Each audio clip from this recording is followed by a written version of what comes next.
आज का हमारा टॉपिक है विवेकानंद के सामाजिक विचार। विवेकानंद ने भारतीय समाज की जड़ता को दूर करने के लिए सक्रिय प्रयास किए तथा सामाजिक व्यवस्था के विभिन्न पक्षों पर अपने विचार व्यक्त किए। विवेकानंद के सामाजिक जो विचार हैं उनमें पहला है समाज व व्यक्ति के मध्य समन्वय। अद्वैतवाद से प्रभावित विवेकानंद विश्वास करते थे कि प्रत्येक व्यक्ति में ईश्वर का निवास है, किंतु इस आधार पर उन्होंने व्यक्तिवाद सामाजिक व्यवस्था का समर्थन नहीं किया। व्यक्ति के महत्व की प्रस्तावना के साथ ही उन्होंने समाज को भी अपेक्षित महत्व प्रदान किया। विवेकानंद समाज को मानव निर्मित संस्था न मानकर ईश्वर की अभिव्यक्ति मानते थे। उनका कहना है कि सारे विश्व का यदि एक अखंड रूप से चिंतन किया जाए तो यही ईश्वर है और उसे पृथक पृथक रूप में देखने पर ही वह दृश्यमान संसार है। विवेकानंद का मत है कि व्यक्ति तथा समुदाय के हितों के मध्य कोई टकराव नहीं है। व्यक्ति व समाज के मध्य टकराव को वे पश्चिमी चिंतन पद्धति का दोष मानते थे। वे व्यक्ति व समाज के हितों के मध्य अनिवार्य एकता में विश्वास करते थे। उनका मत था कि भारतीय सामाजिक चिंतन व्यक्ति के समाज के प्रति समर्पण का जीता जागता उदाहरण है। भारतीय दृष्टिकोण के अनुसार व्यक्ति आत्म अनुशासन और आंतरिक प्रेरणा के वशीभूत होकर आत्म त्याग करता है, किसी दबाव या भय में नहीं। उन्होंने कहा, हमारे देश में व्यक्ति सामाजिक बंधन या नियमों का तो स्वयं ही स्वीकारता है, यहाँ तक कि जीवन के प्रत्येक क्षेत्र में। यहाँ व्यक्ति शास्त्रीय नीति अनुसार पैदा होता है, खाते हैं, पीते हैं, विवाह करते हैं, पूरे जीवन में इस निर्देशों का पालन करते और यहीं तक कि मरते भी शास्त्रीय निर्देशों के साथ ही। विवेकानंद ने व्यक्ति को समाज का एक अंग या घटक मानते हैं, समाज को सावित मानते थे। उनका विचार था अनेक व्यक्तियों का समूह समष्टि संपूर्ण कहलाता है और अकेला व्यक्ति उसका एक भाग है। आप और हम अकेले व्यक्ति हैं, समाज एक समष्टि है।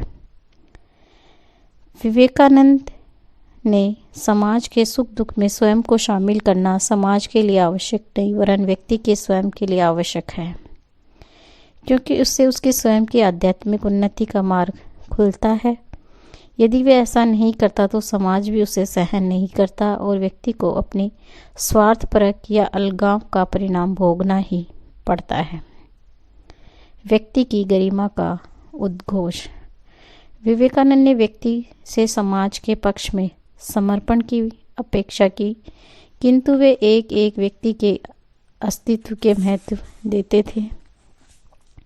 वे मनुष्य के नैतिक गुण व उसकी गरिमा के पोषक थे। उनका मत था कि राष्ट्र या समाज का निर्माण व्यक्ति की इकाइयों से मिलने से होता है, अतः यदि इन इकाइयों में अच्छे गुणों का विकास होगा, मानव में सम्मान और पुरुष की भावना का उजागर होगा, वे शाश्वत बनेंगे, तभी राष्ट्र अच्छे रूप में शक्तिशाली बन सकेगा। विवेकानंद ने स्पष्ट शब्दों में कहा, मानव स्वयं के गौरव को कभी न भूलो। हम में से प्रत्येक व्यक्ति ये घोषणा करे कि मैं ही परमेश्वर हूँ, जिससे बड़ा न कोई हुआ और न होगा। क्राइस्ट और बुद्ध उस असीम महासागर की तरंगे मात्र हैं जो मैं हूँ। विवेकानंद ने मनुष्य को स्वाधीनता के उच्चतम रूप का प्रतिनिधि मानते हुए उसके गौरव में आस्था प्रकट की। उनकी मान्यता थी कि व्यक्ति की गरिमा व्यवहार में उतनी होगी तभी समाज उन्नत हो सकेगा। उनका कथन था कि हर एक मनुष्य को चाहिए कि वह दूसरे मनुष्य की इस तरह अर्थात ईश्वर समझ कर सोचे और उससे उसी तरह अर्थात ईश्वर की तरह बर्ताव करे, उसमें घृणा न करे, उसे कलंकित न करे और न ही उसकी निंदा करे, किसी भी तरह से उसे हानि पहुंचाने की चेष्टा न करें। यही नर नारियों का कर्तव्य है। भारतीय संस्कृति के गौरव का उद्घोष, किंतु पश्चिमी संस्कृति का तिरस्कार नहीं। विवेकानंद को भारतीय सांस्कृतिक राष्ट्रवाद का जनक कहा जाता है। उन्होंने आधुनिक युग में भारत में अपनी संस्कृति के प्रति सम्मान व गर्व की भावना उत्पन्न की। उन्होंने भारतीय समाज में पाश्चात्य सभ्यता और संस्कृति के प्रति बुरी तरह आकृष्ट था और उनका अंधाधुकरण करने की चेष्टा कर रहा था। विवेकानंद का मत था कि सामाजिक जीवन में भारतीयों द्वारा पाश्चात्य संपन्नता की नकल की प्रवृत्ति भारतीयों को पतन की ओर ले जा रही है। उनके अनुसार हम में अपनी प्रकृति के अनुरूप ही विकसित होना चाहिए। विदेशियों ने जो जीवन प्रणाली हमारे ऊपर थोप दी है, उसके अनुसार चलने का प्रयत्न करना व्यर्थ है। ऐसा करना असंभव भी है। मैं अन्य जातियों की संस्थाओं की निंदा नहीं करता। वह उनके लिए अच्छी है, किंतु हमारे लिए अच्छी नहीं। उनकी विधाएं, उनकी संस्थाएं तथा परंपराएं भिन्न है और इन सब के अनुरूप ही उनकी कर्तव्य जीवन प्रणाली है। हमारी अपनी परंपरा है और हजारों वर्ष के क्रम हमारे साथ है। इसलिए संभवतः हम अपनी ही प्रकृति का अनुसरण कर सकते हैं, अपनी ही लकीर पर चल सकते हैं और हम वही करेंगे। हम पाश्चात्य नहीं बन सकते, इसलिए पश्चिमी का अनुसरण करना निरर्थक है। यदि मान भी लिया जाए कि आप पश्चिम की नकल कर सकते हैं, तो आप उसी क्षण मर जाएंगे, अपने जीवन शेष रह जाएगा। भारतीय संस्कृति का पक्ष पोषण करते हुए भी विवेकानंद दुराग्रही नहीं थे।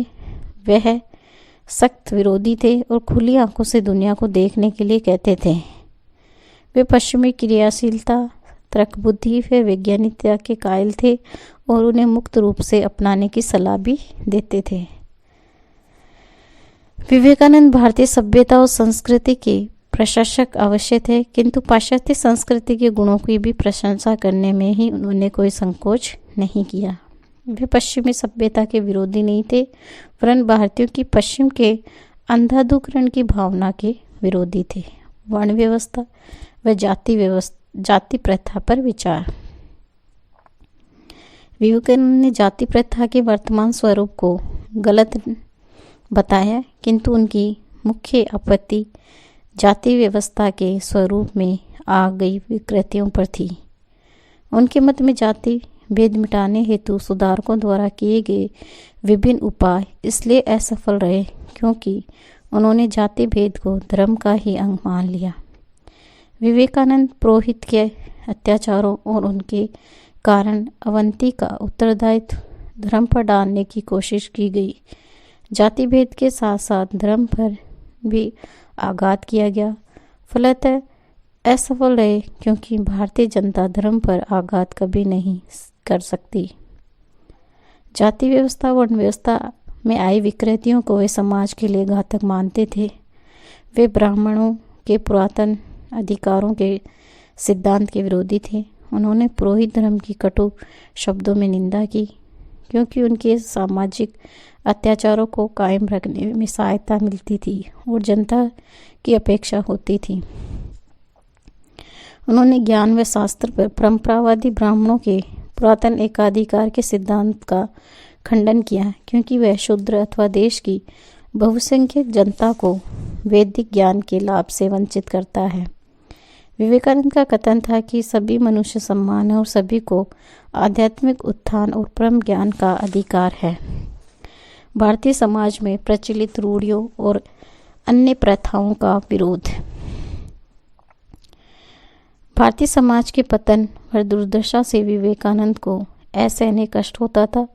उन्होंने भारतीय सामाजिक व्यवस्था के पतन और उनके निराकरण पर बल दिया। उन्होंने भारतीय समाज में उत्पन्न कमजोरियों पर अपना ध्यान दिया। अस्पृश्यता।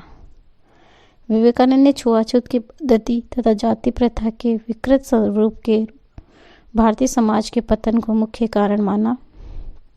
उन्होंने कहा जाति पात का आधुनिक भेदभाव भारत की प्रगति में बाधक है। यही संकीर्ण बनाता है, बाधा डालता है, अलग करता है। उन्होंने छुआछूत की पद्धति को बनाए रखने के लिए समाज के उच्च समझे जाने वाले वर्गों के सदस्यों को कठोर शब्दों में आलोचना की। उन्होंने कहा, हे भगवान, क्या हम मनुष्य हैं? तुम लोगों के घरों के चारों तरफ पशु वध को भंगी डॉन है। उनकी उन्नति के लिए क्या कर रहे हो? उनके मुख में एक ग्रास अन्न देने के लिए करते हो। उन्हें छूते भी नहीं और उन्हें दूर दूर कहकर भगा देते हो।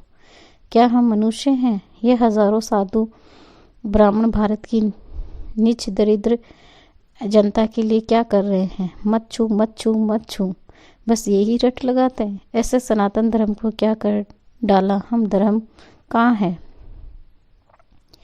हिंदुओं के आध्यात्मिक तत्व शास्त्र की श्रेष्ठता के समर्थक होते हुए विवेकानंद ने ब्राह्मण वर्ग की वर्तमान भूमिका की कठोर आलोचना की। उन्होंने कहा, भारत वह देश है जहाँ दसियों लाख लोग मच्छुआ का फूल खाकर रहते हैं और 10 या 20 लाख साधु तथा 1 करोड़ से लगभग ब्राह्मण इन लोगों का रक्त चूसते हैं।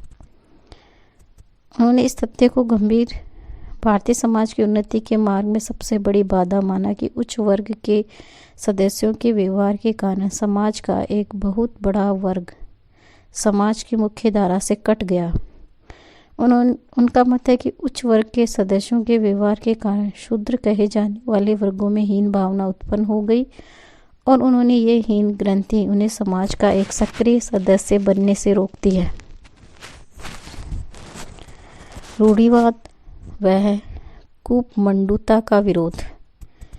विवेकानंद ने रूढ़िवाद और कूपमंडूता को समाज के पतन का एक प्रमुख कारण मानते हुए चिंता व्यक्त की कि खुली आंखों से दुनिया को देखने के लिए कहा। रूढ़िवादी के प्रति उनका आक्रोश उनके शब्दों में व्यक्त होता है, हमारे देश के लोगों में न विचार है न गुण है। उनके विपरीत एक सशस्त्र वर्षों के दास्ता के स्वाभाविक परिणाम स्वरूप उसमें भीषण ईर्ष्या है और उनकी प्रकृति संवेदनशील है, जिसके कारण वे प्रत्येक नए विचार का विरोध करते हैं। विवेकानंद के पीछे की ओर न देखकर आगे बढ़ने के लिए प्रेरित किया। उनका संदेश था कि जीवन प्रगतिशील है और आज का हमारा जीवन पिछले अनेक सदियों में की गई प्रगति तथा विकास का परिणाम है। अतः हमें रूढ़िवाद एवं अप्रगतिशील विचारों से दूर रहकर सदैव प्रगति पथ का सही बनना चाहिए। समाज में व्याप्त अंधविश्वासों को ठुकराकर प्रत्येक बात को तर्क और बुद्धि की तराजू पर तोलकर ग्रहण करना चाहिए। दूसरे देशों में हुई प्रगति के बारे में जानना चाहिए और नए विचारों को अपनाना चाहिए। विवेकानंद ने भारतीयों को अंधविश्वास से परे रहने की सलाह दी। उनका कथन था कि तुम्हारे देश में ये अंधविश्वास कुकुरमत्ती के भांति उग रहे हैं और उनमें तार्किक विश्लेषण की क्षमता नहीं और विश्लेषण विशेषकर स्त्रियां इस पर विश्वास करने को उग्र है। राष्ट्र को पतन के से बचाने हेतु इन अंधविश्वासों से मुक्ति पाना आवश्यक है और इसके लिए तार्किकता जिसका उदय शिक्षा द्वारा होना चाहिए। बाल विवाह का विरोध। भारतीय समाज को पतन की स्थिति का एक मुख्य कारण विवेकानंद ने बाल विवाह प्रथा को प्रचलन बताया। उन्होंने बाल विवाह की आलोचना की। जिस जाति के अनुसार अबोध बालिकाओं का परिणय संस्कार होता है उसके साथ मैं किस प्रकार के संबंध रखने में असमर्थ हूँ। विवेकानंद ने बाल विवाह के दुष्परिणामों को स्पष्ट सामने रखा और कहा कि बाल विवाह से असामाजिक संतान उत्पत्ति होती है और अल्पायु के संतान धारण करने के कारण हमारी स्त्रियां अल्पायु होती हैं। उन्होंने बाल विवाह की व्यवस्था को समाप्त करने की सामाजिक जागृति उत्पन्न करने पर बल दिया। आज के लिए इतना ही। धन्यवाद।